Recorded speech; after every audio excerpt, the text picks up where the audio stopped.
اعوذ باللہ من الشیطان الرجیم لا يكلف الله نفسا الا وسعها لها ما كسبت وعليها ما اكتسبت ربنا لا تؤاخذنا ان نسينا او اخطأنا ربنا ولا تحمل علينا إصرا كما حملته على الذين من قبلنا ربنا ولا تحملنا ما لا طاقة لنا به واعف عنا واغفر لنا وارحمنا أنت مولانا فانصرنا على القوم الكافرين رب اشرح لي صدري ويسر لي امري واحلل عقدة من لساني يفقهوا قولي الحمد للہ والصلاة والسلام علی رسول اللہ وعلی آلہ وصحبہ اجمعین۔ ایک مرتبہ پھر السلام علیکم ورحمۃ اللہ تعالی وبرکاتہ۔ سورۃ البقرہ کی آخری آیت کے بارے میں ابھی بھی ہم بات کر رہے ہیں، اور اس میں کسب کے بارے میں ایک بات جو میں نے پچھلی دفعہ نہیں کی تھی وہ اس دفعہ آپ کے سامنے رکھ دوں۔ لہا ما کسبت وعلیہا ما اکتسبت، کہ جو انسان نے کمایا ہے وہ اس کے نفع میں ہے، اور جو کچھ اور کمایا ہے اس کے نقصان میں بھی ہے۔ اس کے بارے میں ہم کچھ تفصیل میں بات کر چکے تھے۔ یہاں پر کچھ علماء نے کسب اور قدر اور فعل کی تفریق کی ہے، اور اس کو میں ذرا آسان زبان میں آپ کے سامنے رکھنا چاہتا ہوں۔ اللہ تعالیٰ نے یہ نہیں کہا کہ اس کے فائدے میں وہ چیزیں جائیں گی جو اس نے کیں، بلکہ کہا ہے جو چیزیں اس نے کمائیں۔ اور اس میں بھی ایک قرآن کا فلسفہ ہے، اور وہ یہ ہے کہ دو لوگ ایک ہی کام کریں، جیسے دو لوگ ایک ساتھ کھڑے نماز پڑھ رہے ہیں، لیکن ایک نے ثواب کمایا اور دوسرے نے نہیں، اس کی نیت خراب تھی۔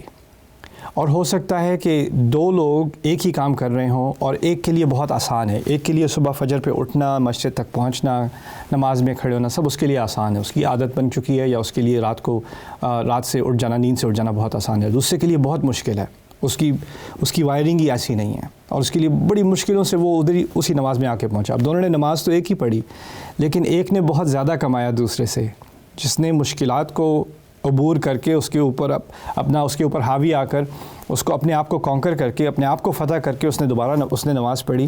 ایسے انسان کے لیے کسب زیادہ ہے۔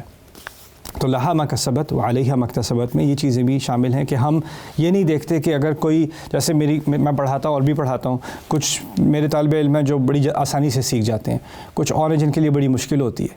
اور میرا جو سب سے فیورٹ اسٹوڈنٹ تھا میرا، وہ ایسا تھا، اس نے ہر امتحان فیل کیا ہے، لیکن وہ راتوں رات پڑھتا رہتا تھا، دن بھر لگا رہتا تھا وہ۔ اور میں اس کی اتنی عزت کرتا ہوں کہ اللہ نے اس کے لیے عربی آسان نہیں بنائی اس کے لیے، لیکن اس نے جو محنت کی ہے اس نے بہت کچھ کمایا ہے۔ اور جو کچھ اور اسٹوڈنٹس تھے میرے، جن کے ایگزامز میں پرفیکٹ سکورز بھی آئے ہیں، بہت جلدی سیکھ گئے ہیں، ماہر بھی بن گئے تھے، لیکن ان کی ورک ایتھک نہیں تھی، شاید انہوں نے اللہ کے ہاں کم کمایا اس کی نسبت، جس نے پہلا جملہ بھی اس کے لیے مشکل سے نکلتا تھا اس کے منہ سے۔ تو یہ چیز بھی قرآن میں ایک بہت اہم حقیقت کی طرف اشارہ کرتی ہے کہ ہمیں دوسروں کے ساتھ اپنے آپ کو کمپیئر کر کے ڈپریشن میں نہیں ہونا چاہیے، اور دوسروں کے ساتھ کمپیئر کر کے اپنے آپ کو زیادہ کچھ چیز نہیں سمجھ لینا چاہیے کہ میں نے اوروں سے زیادہ کر لیا ہے، کیونکہ اصل میں کیا کمایا اور اصل میں کیا نہیں کمایا یہ صرف ہماری وسعت کے اعتبار سے اللہ تعالیٰ ہی جانتا ہے۔ تو لا يكلف الله نفسا الا وسعها لها ما كسبت وعليها ما اكتسبت۔ اب اس دعا کی طرف آتے ہیں جس کی وجہ سے ان آیات کا میں نے اختیار کیا تھا۔ ربنا لا تؤاخذنا ان نسینا او اخطأنا، ہمارے رب ہماری پکڑ نہ کرنا اگر ہم بھول جائیں یا ہم سے غلطی ہو جائے۔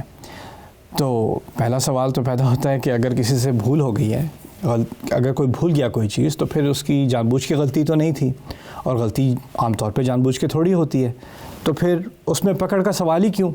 اگر کوئی جان بوجھ کے غلطی نہ کرے تو اس میں پکڑ کا پوچھا ہی کیوں جا رہا ہے؟ اس کو سمجھنے کے لیے ذرا گہرائی میں اترتے ہیں۔ بھولنا بھی مختلف قسم کا بھولنا ہوتا ہے۔ دیکھیے، اگر میں آپ سے کہوں کہ نماز کا ٹائم ہو رہا ہے، ابھی 30 منٹ رہ کے نماز کا ٹائم ہو رہا ہے، آپ کہیں ہاں مجھے پتہ ہے، ٹھیک ہے، اور آپ کام میں لگ جائیں دوبارہ، آپ نے کوئی غلطی نہیں کی، آپ مصروف ہو گئے، اور پھر آپ کو پتہ بھی نہیں چلا، 45 منٹ گزر گئے، گھنٹہ گزر گیا، اور پھر اوہو نماز تو میری نکل گئی، بھول گئے آپ۔ لیکن وہ بھولے کیوں تھے؟ کیونکہ آپ نے ذمہ داری نہیں لیا، پرو ایکٹیو نہیں ہوئے، آپ نے 15 منٹ پہلے وضو نہیں کیا، آپ نے فوراً اہتمام نہیں کیا، آپ نے اس چیز کا خیال نہیں کیا، آپ نے کہا ہو جائے گا۔ تو اگر آپ نے خود ایک راستہ تیار کر دیا جس میں آپ کے بھولنے کے امکانات بڑھ گئے تھے نا، تو اس میں پھر ذمہ داری آپ کی ہی ہے۔ ایک ہوتا ہے کہ انسان کی صحیح نیت تھی، صحیح طریقے سے کام کر رہا تھا، اور پھر غلطی سے کچھ بھول گیا ہو، ٹھیک ہے، وہ انسان بھول جاتا ہے. یا غلطی کی مثال امام رازی نے بھی دی تھی کہ اگر کوئی شکار کر رہا تھا جانور کا نا، تو اس کو جانور نظر آیا، اس نے تیر چلایا اور وہ تیر اس پہ لگ گیا، اس پہ تیر اس کو لگنے کے بجائے کسی انسان کو لگ گیا، غلطی ہوئی اس سے. لیکن اگر کوئی جنگل میں جا کے بغیر جانور نظر آئے نہ آئے اس نے تیر چلا دینا ہے، لگ ہی جائے گا، یعنی نشانہ لگائے بغیر، اور وہ جا کے کسی انسان کو لگ جائے. اب بھول اور غلطی دونوں سے ہوئی ہے، لیکن ایک کی نیگلیجنس کی وجہ سے، غیر ذمہ داری کی وجہ سے، یعنی اپنے آپ کو احتیاط میں نہ رکھنے کی وجہ سے اس سے غلطی ہوئی ہے. ایسی چیز کے بارے میں ہم یہاں مانگ رہے ہیں اللہ تعالیٰ سے کہ وہ تو دوسری چیز تو انڈرسٹینڈیبل ہے نا، کہ اگر آپ کے آپے سے نہیں، آپ کے آپے میں ہی نہیں تھی، آپ واقعی میں بھول گئے تھے تو وہ اور چیز ہے. لیکن اب میں اگر اپنی غیر ذمہ داری کی وجہ سے کوئی چیز بھولتا ہوں، یا فرض کریں مجھ سے غلطی ہوتی ہے میں نماز کے لیے نہیں اٹھا صبح، ٹھیک ہے، پہلے میں اپنے آپ سے پوچھوں میں رات کو سویا کتنے بجے تھا. اگر رات کو 2-3 بجے میں جا کے سویا ہوں اور پھر مجھے 5 بجے کی فجر میری مس ہوئی ہے، تو پھر غلطی تو میری ہے نا. یہ تو نہیں کہ میں اب کیسے کنٹرول کر سکتا ہوں اپنی نیند کو. نہیں، آپ رات کو اپنی سلیپ کنٹرول کر سکتے تھے، آپ جلدی سو سکتے تھے، آپ 3-3 4-4 الارم لگا سکتے تھے. آپ نے ذمہ داری نہیں لی تو آپ سے وہ غلطی ہوئی ہے. یہاں پر ایک چھوٹی سی بات ہے، خاطئ اور مخطئ کا فرق ہوتا ہے عربی میں. خاطئ ایسے غلطی کرنے والے کو کہتے ہیں جس نے جان بوجھ کے کوئی غلط کام کیا ہو، اور مخطئ کہتے ہیں، یہاں اخطاء کا لفظ مخطئ سے متعلق ہے، جس کے معنی ہوتے ہیں کوئی ایسی غلطی جو آپ کی اپنی غلطی کی وجہ سے، یعنی اپنی جان بوجھ کی غلطی کی وجہ سے نہ ہو. تو ربنا لا تؤاخذنا ان نسینا او اخطأنا، ربنا ولا تحمل علينا اصرا كما حملته على الذين من قبلنا. ہمارے رب ہمارے اوپر ایسا بوجھ نہ ڈال دیجئے. اصراً کہتے ہیں ایسا بوجھ جو اٹھایا نہ جا سکے، تقریباً اٹھایا نہ جا سکے، یعنی الحمل بالمشقہ اصر، جو ایسا بوجھ جو بہت ہی مشکل ہو انسان کے لیے اٹھانا، اس کو اصر کہا جاتا ہے. اور اس میں تکلیف کا عنصر، اردو والی تکلیف کو اس میں ایلیمنٹ ہوتا ہے. حمل علی، یہاں تحمل علینا میں نے ترجمہ کیا ہمارے اوپر لاد نہ دیجیے، ہمارے بوجھ نہ ڈال دیجیے ہمارے اوپر ایسا جیسا کہ آپ نے ہم سے پہلے والوں پر، بہت سے پہلے آنے والوں پر ڈالا تھا. اس میں کس بات کی طرف اشارہ ہے؟ اس میں یہ نہیں کہا جا رہا کہ ہمارے اوپر بھی نماز نہ لائد کر دی جس طرح آپ نے پچھلے والوں پر نماز کا فرض کیا تھا، یا ہم پر بھی حلال حرام کے رولز نہ دے دیجئے جیسے آپ نے پچھلے والوں کو دیے تھے، جیسے بنی اسرائیل کو دیے تھے. اصل میں بات میں اشارے کا جواب جو ہے تأمل کے ساتھ وہ اسر سے نکلتا ہے اور حمل اعلیٰ سے نکلتا ہے. حمل اعلیٰ عربی میں پہلے استعمال ہوتا تھا جس طرح ہم اردو میں کہتے ہیں نا حملہ کرنے کے لیے. اگر آپ نے کسی پر حملے کا بوجھ ڈالا ہے، آپ نے کسی کو اٹیک کیا ہے، تو اس کے لیے حمل اعلیٰ کا لفظ یہ تعبیر استعمال ہوتی تھی. اسی سے مجازاً نکلا ہے کہ حمل اعلیٰ عربی میں استعمال ہونے لگا آپ نے کسی پر ایسا بوجھ ڈالا جو اس کو مناسب نہ ہو یا اس سے وہ انکمفرٹیبل ہو جائے. یہاں اشارہ اس بات کی طرف ہو رہا ہے کہ سورۃ البقرہ میں پہلے اللہ تعالیٰ نے بنی اسرائیل کے بارے میں بات کی اور ان کے بارے میں ہمیں بتایا کہ انہوں نے جب اللہ کی نافرمانیاں کی یا اللہ کے احکام کا مذاق بنایا تو اللہ تعالیٰ نے ان پر اور شدید احکام ڈالے، ایسے احکام جس سے تکلیف ہو. اصل میں یہ سمجھ لیں قرآن کا فلسفہ کیا ہے کہ قرآن کے جو اللہ کے جو احکام ہوتے ہیں نا، جو چیز فرض ہے، واجب ہے، یا کوئی حرام چیز ہے جس سے دور رہنا ہے، اس سب کا مقصد کیا ہے؟ انسان کے لیے آسانی پیدا کرنا. یرید اللہ لیخفف عنکم، اللہ نے واضح الفاظ میں کہہ دیا اللہ چاہتا ہے کہ تمہارا بوجھ تمہارے لیے ہلکا کر دے.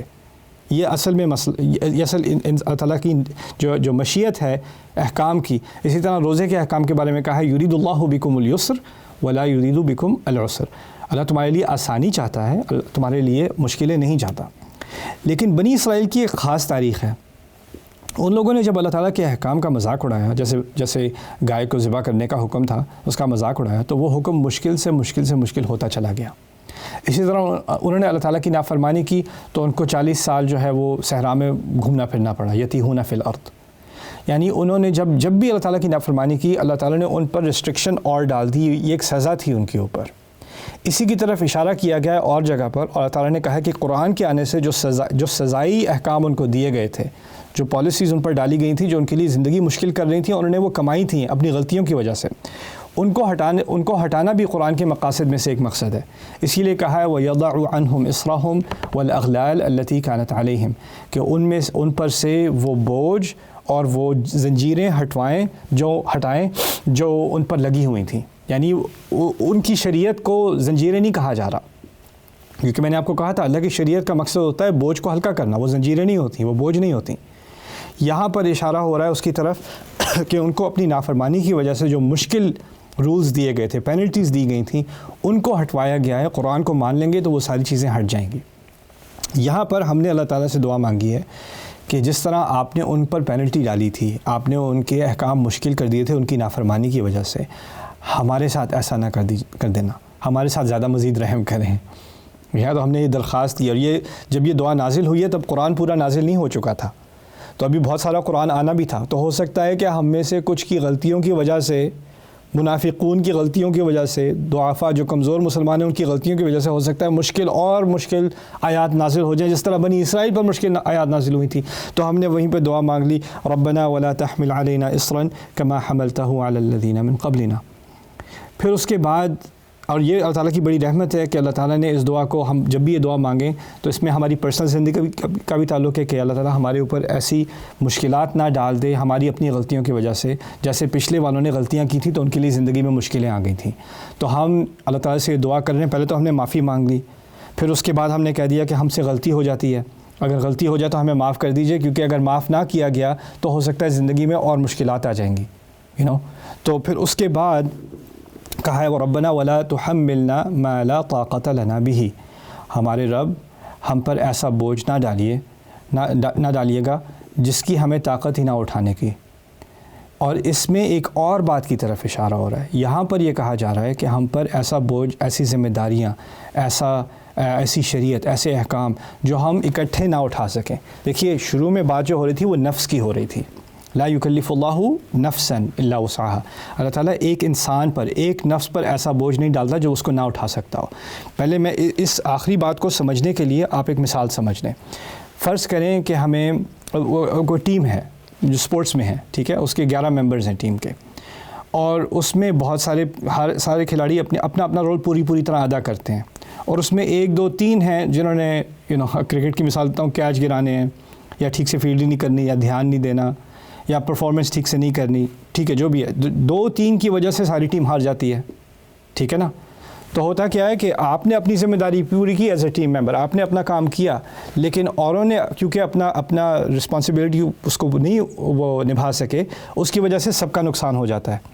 اسی طرح شروع میں تو اللہ تعالیٰ نے ہمیں بتا دیا کہ ایز این انڈیویجول، انفرادی طور پر میں اپنی ذمہ داری پوری کر سکتا ہوں، میرے اندر صلاحیت ہے، لیکن امت کے حساب سے، ایک سوسائٹی کے حساب سے، ایک فیملی کے حساب سے، جو یونٹس ہیں انسانی زندگی کے، آپ کی فیملی بھی ایک یونٹ ہے، آپ کا محلہ بھی ایک یونٹ ہے، آپ کا شہر بھی ایک یونٹ ہے، آپ کا ملک، یہ پوری امت بھی ایک یونٹ ہے، انسانیت بھی ایک یونٹ ہے۔ تو جب ہم اپنے آپ کو ایز این امہ دیکھتے ہیں یا اپنے ایز اے فیملی دیکھتے ہیں، تو ہو سکتا ہے ہم میں سے کچھ کی غلطیوں کی وجہ سے سب پر مصیبت آ جائے۔ تو یہاں پر کہا گیا ہے لا تحملنا ما لا طاقت لنا به، ہم پر ایسا بوجھ نہ ڈالیے جس کو ہمیں اٹھانے کی صلاحیت نہ ہو۔ اس کی طرف ایک اور اشارہ تاریخی اعتبار سے، کیونکہ کبھی کبھی قرآن کے جو کانسیپٹس ہیں وہ تاریخی اعتبار سے سمجھ جاتے ہیں، کیس سٹڈیز ہوتی ہیں قرآن کے اندر۔ افتہلکنا بما فعل السفہاء منا، موسیٰ علیہ السلام نے اللہ تعالیٰ سے کہا کہ جب ان پر سزا آنے والی تھی بنو اسرائیل پر، کہ کیا آپ ہمیں برباد کر دیں گے، ہمیں ہلاک کر دیں گے اس کی وجہ سے کہ ہم میں سے کچھ جو بیوقوف ہیں ان کی حرکتوں کی وجہ سے؟ تو یہاں ہم نے جو بات کہی ہے اللہ تعالیٰ سے وہ یہ کہی ہے کہ میں اگر اپنی پوری ذمہ داری اٹھا بھی لوں، اس کا مطلب یہ نہیں ہے کہ میری ساری امت اپنی ذمہ داری اٹھا رہی ہے، اور کیونکہ وہ نہیں اٹھا پا رہی تو ان پر اور مصیبتیں آ جائیں گی۔ تو یا اللہ تعالیٰ سے ہم نے یہ دعا کی ہے کہ صرف اپنے ہی یہ نہیں، اپنے ساتھ جو آپ کے کمزور ممبرز ہیں اس امت کے، ان کو بھی آپ نے اس دعا میں شامل کیا، اور اللہ تعالیٰ سے درخواست کی ہے کہ ہم پر ایسا بوجھ نہ ڈالیے جس کی ہمیں صلاحیت نہ ہو، کلیکٹیولی ایک ساتھ مل کر، لا تحملنا ما لا طاقت لنا به۔ پھر دوسری بات یہاں پر بہت پیاری بات ہے، وہ یہ ہے کہ اصل میں اس میں ایک تضاد ہے، متضاد باتیں کی جا رہی ہیں۔ ایک طرف کہا ہے کہ اللہ بوجھ ایسا ڈالتے ہی نہیں جو آپ اٹھا نہیں سکتے، دوسری طرف کہا ہے ایسا بوجھ نہ ڈالنا جس کو ہم اٹھا نہ سکیں جس کی ہمیں طاقت نہ ہو، تو وہ تو اللہ تعالیٰ نے پہلے ہی کہہ دیا کہ وہ ڈالتا ہی نہیں ایسا بوجھ۔ تو دوسری طرف ایون دو وہ پہلی بات انڈیویجول تھی، یہ بات کلیکٹیو ہے، یہ بات اجتماعی طور پر، وہ بات انفرادی تھی، یہ بات اجتماعی ہے، لیکن پھر بھی ایک متضاد بات تو کہی جا رہی ہے۔ وہ کہنے کا کیا مقصد ہے؟ کہنے کا مقصد ہے اصل میں اللہ تعالیٰ سے ایک محبت کا اظہار ہے کہ اللہ تعالیٰ نے آپ کو بتا دیا کہ اس نے ایسا بوجھ ڈالنا ہی نہیں ہے آپ پر جو آپ کی قدرت سے آگے ہو، آپ اس کی صلاحیت نہ رکھتے ہوں، وہ اس نے کرنا ہی نہیں ہے ایسا آپ کے ساتھ۔ اب اس کے بعد اب آپ اللہ تعالیٰ سے اسی بات کا حوالہ دیتے ہوئے، اس کو سمجھتے ہوئے آپ کہہ رہے ہیں وہ جو آپ نے وعدہ کیا تھا اسی کے حوالے سے میں مانگ رہا ہوں کہ آپ نہ کرنا. آپ کو پتہ ہے کہ اس نے آپ کے رب نے نہیں کرنا، لیکن آپ پھر بھی مانگ رہے ہیں. وہ کیوں مانگ رہے ہیں؟ کیونکہ آپ نے اپنی عاجزی دکھانی ہے اللہ تعالیٰ کے سامنے، اور آپ نے اس کا حوالہ دینا ہے. اسی طرح ہم اللہ تعالیٰ سے کہتے ہیں ان اللہ لا یخلف المیعاد، وآتنا ما وعدتنا علی رسولک انک لا تخلف المیعاد. ہمیں وہ دیجیے جو آپ نے اپنے رسولوں کے ساتھ وعدے میں کہا تھا. آپ تو وعدے کو پورا کرتے ہیں، آپ وعدے سے پیچھے نہیں ہٹتے. ہمیں اللہ تعالیٰ سے کیوں کہتے ہیں؟ ہمیں تو پتہ ہے اللہ وعدے سے پیچھے نہیں ہٹتا. ہم کہتے ہیں اس لیے کہ اس سے ہماری فیلنگ آتی ہے یا رب آپ نے جن چیزوں کا وعدہ کیا تھا اسی سے سہارا لیتے ہوئے میں یہ بات مانگ رہا ہوں، کیونکہ مجھے پتہ ہے آپ نے وہ ماننی ہی ماننی ہے. اور اس میں ایک بہت خوبصورت جو اس کی امپلیکیشن ہے، اس سے ایک جو فائدہ نکلتا ہے اس آیت سے، وہ یہ ہے کہ آپ ایسی دعا مانگ رہے ہیں جس کا آپ کو پتہ ہے اللہ تعالیٰ نے ہمیشہ ہاں میں جواب دینا ہے، کیونکہ اللہ نے پہلے ہی کہہ دیا ہے کہ وہ ایسا بوجھ مجھ پر ڈالے گا ہی نہیں جو میں نہ اٹھا سکوں. تو جب میں اس مقام تک پہنچتا ہوں نا، لا تحملنا ما لا طاقت لنا به، کہ ہم پر ایسا بوجھ نہ ڈالنا جس کی ہم صلاحیت نہ رکھتے ہوں، تو آپ کو پہلے ہی معلوم ہے کہ اللہ نے اس کا جواب ہاں میں دینا ہے. اور ایک دفعہ ہاں ہو گئی تو اب اگلی دعاؤں کے لیے ایک مزید امید بن گئی کہ ان میں بھی ہاں میں ہاں مل جائے گی. اسی لیے آپ دیکھیں گے کہ یہاں پر دوبارہ ربنا نہیں آیا. ربنا 3 دفعہ آ چکا ہے. دیکھیے ربنا لا تؤاخذنا ان نسینا او اخطأنا، ربنا ولا تحمل علينا اصرا كما حملته على الذين من قبلنا، ربنا ولا تحملنا ما لا طاقت لنا به. اب یہ تیسری جو دعا ہے اس میں تو گارنٹی ہے اللہ تعالیٰ نے وہ جواب دینا ہے کہ ہاں. پہلی جو دعا تھی کہ ہماری پکڑ نہ ہو، اگر ہم بھول جائیں ہو سکتا ہے پکڑ ہو. دوسری دعا تھی کہ ہمارے رب ہم پر ایسا بوجھ نہ ڈالنا جیسا پہلے پہلوں پر ڈالا گیا تھا، اس کا امکان ہے.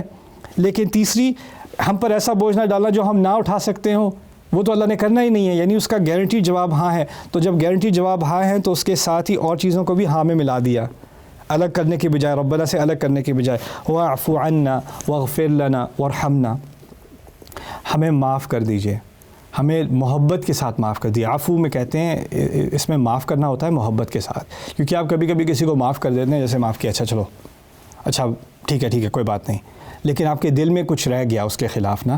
لیکن اگر آپ محبت سے گلے لگا کے پیار سے کسی کو معاف کرتے ہیں تو اس کو عفو کہا جاتا ہے. انک عفو تحب العفو فاعف عنا یا عفو. آپ عفو ہیں، آپ عفو ہیں، آپ محبت سے معاف کرنے والے ہیں. آپ کو محبت سے معاف کرنے سے محبت ہے، تو ہمیں محبت سے معاف کیجئے.